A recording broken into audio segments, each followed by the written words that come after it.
Polisi mengungkapkan cara Panca dan Mansyah membunuh 4 anaknya dengan sadis. Panca telah merencanakan pembunuhan dengan membujuk anak-anaknya tidur siang. Panca membunuh 4 anak kandungnya sendiri pada Minggu 3 Desember 2023 siang atau sehari setelah dirinya melakukan kekerasan dalam rumah tangga terhadap istrinya D. Adapun 4 anak tersebut berinisial VA, SK, RA, dan AK.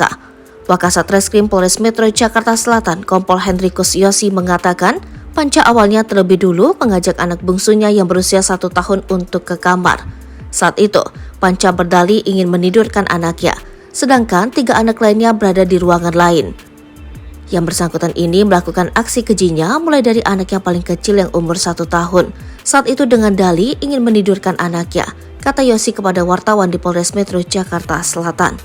Namun bukannya mengajak anak tidur siang, Panca justru menghabisi nyawa anaknya itu dengan cara membekap hidung dan mulut korban menggunakan tangan kosong. Untuk memastikan anak bungsunya itu sudah meninggal dunia, Panca lantas menempelkan telinganya ke dada korban. Setelah diyakinkan sudah meninggal, barulah aksi kejinya dilanjutkan ke anaknya yang ketiga. Begitu pula hal yang serupa dilakukan ke anaknya yang kedua hingga yang pertama, ujar Yosi.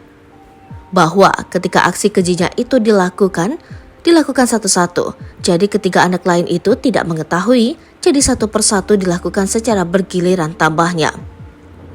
Setelah membunuh 4 anak kandungnya itu, Panca lalu menuju ke dapur rumah. Ia mengambil sebilah pisau dengan tujuan hendak mengakhiri hidup.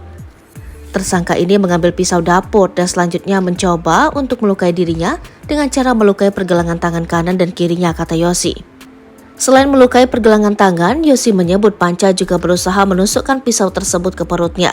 Pisau yang digunakan Panca itu ditemukan polisi tepat di sebelah tubuhnya yang tergeletak saat olah TKP dilakukan.